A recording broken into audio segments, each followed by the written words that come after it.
Hola, muchas gracias por la invitación a participar de este importante encuentro, el segundo encuentro del IAT. El primero sabemos que se celebró en la provincia de Mendoza, ahora en Salta, y esperamos que se repita en todas las regiones de nuestro país, sobre todo para abordar un tema tan importante como es el del transporte en la Argentina. Cuando se me presentó la posibilidad, lo conversé con Eva, tenía varios temas en el tintero, me pareció interesante abordar el concepto legal de lo que hace al Servicio Público de Transporte en la provincia de Tucumán, tratando de vincularlo con todas las deficiencias, falencias que encontramos en nuestra provincia, y por último tratar de hablar un poco sobre la situación del pasado, presente y futuro en materia de transporte en nuestra jurisdicción. Desde el punto de vista legal hablamos del contrato de transporte de pasajeros, y es aquel que vincula a un sujeto denominado el prestatario del servicio, que no es ni más ni menos que el transportador, que vincula a un sujeto que viene a ser el pasajero a cambio de una contraprestación en dinero, que es lo que llamamos tarifa. Al abordar el tema del transporte debemos distinguirlo de lo que hace al tránsito. Por eso decimos que principalmente el transporte implica el sujeto desplazado, que puede ser un sujeto, ya sea persona o cosa, así como también distinguiéndolo de lo que es el desplazamiento, que es el tránsito. Por eso diferenciamos estos dos conceptos que son en realidad fundamentales. En materia de transporte nosotros aplicamos lo que se llama tarifa, que es la contraprestación del precio en dinero. Esta tarifa tiene distintas formas de ser regulada, ya sea directamente o dejando actuar el libre juego de la oferta y la demanda, cosa que no se aplica en nuestra jurisdicción. En nuestra jurisdicción la tarifa va a ser regulada por el Estado provincial, siempre hablando en una relación de términos jurídicos y económicos, mezclando lo que hace a la parte jurídica referida a lo justo y la parte económica que está referida o referenciada a lo económico, lo razonable de la tarifa, siempre y cuando haya una ecuación con una cierta ganancia esperada por parte del prestatario. Me gustaría tratar de ejemplificar el concepto de lo que es el Servicio Público de Transporte dentro de la provincia de Tucumán, y para ello vamos a decir que tenemos que relacionar el servicio público propio con el impropio, así como también el que es el directo con el indirecto. Son términos legales que implican ni más ni menos que en la provincia de Tucumán el Servicio Público de Transporte, la titularidad la mantiene el Poder Ejecutivo Provincial, cediendo únicamente su ejercicio. El ejercicio está en manos de la Asociación de Empresarios del Transporte Automotor de Tucumán, denominada AETAT, quien recibe esa contraprestación en dinero, que va a ser lo que llamamos la tarifa. Esto se vincula a través de lo que llamamos la concesión, es decir, el Estado le da la concesión a estos empresarios para que puedan explotar el servicio. Cuando hablamos de concesión, la concesión obviamente para el Estado va a implicar satisfacer una necesidad general, buscando siempre el bien común, el interés general de la población, y por el lado los empresarios esperando una ganancia, prestando un servicio que sea satisfactorio para el usuario y obviamente esperando que ésta sea justa y razonable, como lo decía, vinculando esos términos jurídicos y económicos.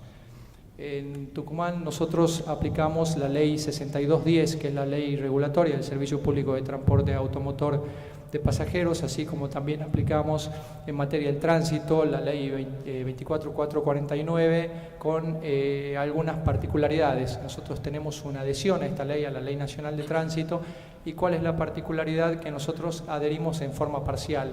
¿Esto por qué? Por la industria azucarera, por el traslado de la materia prima de la caña de azúcar desde los sembradíos hasta los ingenios. ¿Y por qué lo hacemos a esta adhesión? ¿Por qué tomamos esta adhesión parcial? Por el hecho de que nosotros tenemos una actividad que es muy cara a nuestros sentidos y es una actividad también muy peligrosa en cuanto a lo que implica el transporte.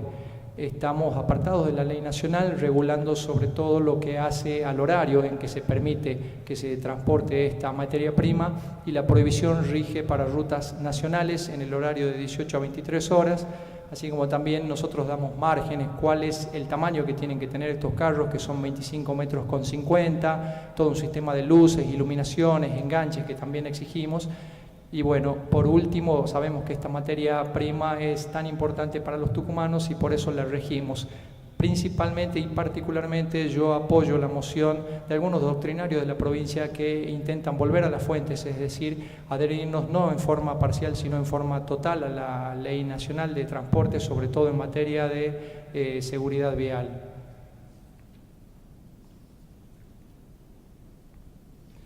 Desmenuzando un poco lo que es la ley de servicio público que nosotros aplicamos, que es la 6210, nos dice en su artículo primero que regula las bases para la coordinación, planeamiento, regulación y control del servicio público de transporte que presta en realidad una empresa, pero cuya titularidad depende del Poder Ejecutivo Provincial. Por eso nombramos que es propio, está en cabeza del Estado y es indirecto porque la presta aquella asociación que yo me refería anteriormente, que es AETAD. Ya vinculado un poco más con lo que hace al transporte, me gustaría hacer mención de las implicancias que tiene la ley propia que regula esta materia, la actividad agroeconómica, sobre todo haciendo un poco mención a lo que hace a la historia. La caña de azúcar fue introducida por los jesuitas primeramente hasta que fueron desplazados. Y bueno, esta actividad pasó de mano en mano de particulares, quienes fueron aprendiendo las técnicas, sobre todo por el obispo Colombre, seguramente lo escucharon nombrar, que es quien industrializó prácticamente lo que es la producción del azúcar con la creación de los primeros trapiches. Esto fue de la mano de, y hay que decirlo, el reconocimiento por parte del Estado Nacional, de los primeros gobiernos patrios ya comenzaron a apoyar esta industria azucarera, convirtiendo a Tucumán en lo que viene a ser la reina comercial del noroeste. Esto acompañado de lo que viene a significar lo que se llaman los caminos de hierro o el cinturón de hierro. Estamos hablando ni más ni menos que del ferrocarril. El ferrocarril sabemos la importancia que tiene a nivel nacional y también a nivel provincial, por eso ya me referiré más adelante a dos temas fundamentales con respecto al ferrocarril. Por un lado, el tema del transporte que se hace por las vías del tren desde Retiro, Tucumán, Retiro, y por otro lado los talleres ferroviarios, que nuestro ministro del Interior y Transporte varias veces les dio un impulso bastante grande a esto que es el taller ferroviario, que viene a ser uno de los más grandes que existió en América Latina. En Tucumán, en materia de infraestructura vial, allá en los primeros años de nuestro gobierno patrio, siempre se pensó en darle un impulso bastante grande a la materia vial. Más adelante vemos que comenzaron a construirse las primeras rutas. Nosotros tenemos ya la Ruta Nacional 9 y la Ruta Nacional 38, por donde básicamente pasaba prácticamente todo el transporte, sumado a lo que era este camino de hierro que hace a la materia del transporte, toda la materia prima nuestra a través de los trenes.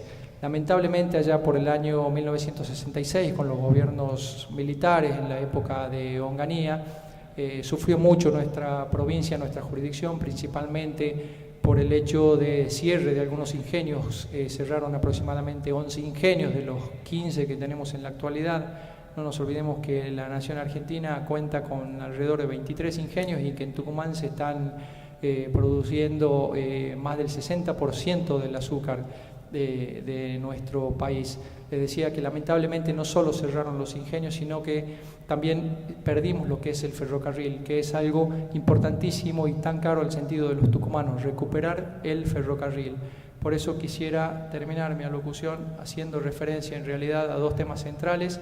Por un lado, el tema de los talleres de Tafí Viejo. ¿Por qué se eligió Tafí Viejo? Tafí Viejo es una ciudad que está distante a unos 17 kilómetros de San Miguel de Tucumán. El clima es ampliamente beneficioso y aparte tenían la posibilidad quienes trabajaban en estos talleres ferroviarios de tener su vivienda a escasos metros de lo que son la fábrica, estos talleres. Como les decía anteriormente, uno de los talleres más grandes de Latinoamérica, en algún momento llegó a albergar más de 5.000 trabajadores, y no solo es importante el tema del ferrocarril, y por eso celebro la vuelta de la nacionalización de los trenes dentro de lo que es al ámbito de la República Argentina. En esos talleres no solo se hacía conservación de la maquinaria, sino que también se producían vagones de carga, así como también locomotoras. Y bueno, por último, referirme a lo que Ya habíamos mencionado anteriormente el tema del tren, el tren que une Tucumán con Buenos Aires. Sabemos que en la gran urbe toda la gente necesita tener un contacto directo con las principales urbes de nuestro país y bueno, la posibilidad de unirnos con Retiro es una posibilidad cierta.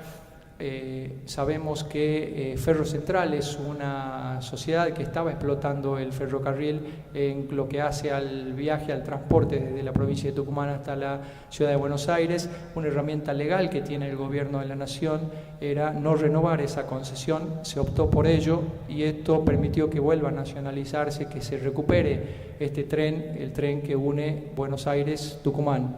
Lo que sí nosotros rogamos a la nación, y es un pedido especial que hacemos, este tren demora alrededor de 24 horas en llegar a la provincia de Tucumán. Sabemos que anteriormente, sobre todo en periodos de mucha bonanza económica, el tren demoraba alrededor de 10 horas menos, entonces bregamos para que esto se haga, se recupere nuevamente. Ya lo decía Perón allá por el año 1951, en el auge de la materia del ferrocarril, que necesitábamos nosotros trabajar en algunos ejes fundamentales, entre ellos el movimiento de lo que es la producción hasta los centros de consumo, así como también hasta los puertos, los grandes puertos nuestros, así y por último también el movimiento de la gente, el movimiento de gente que vincula aquellos núcleos sociales entre distintas regiones y fundamental en materia de ferrocarril que volvamos a producir nuestra materia prima, que volvamos no solo a la conservación, a lo que hace a los talleres mecánicos, sino también a la fabricación de vagones, de locomotoras que nos potencie mundialmente. Cerrar esta presentación agradeciendo una vez más al Instituto Argentino de Transporte, que da la posibilidad de involucrar a distintos estamentos que son muy importantes para tener una mirada a futuro dentro de nuestro país, involucrando lo que son las organizaciones no gubernamentales, el hecho de sumar ingenieros, gente conocida que conoce de la materia, funcionarios y por sobre todo empresarios y personal de la Unión de Tranviarios Automotor. Muchas gracias.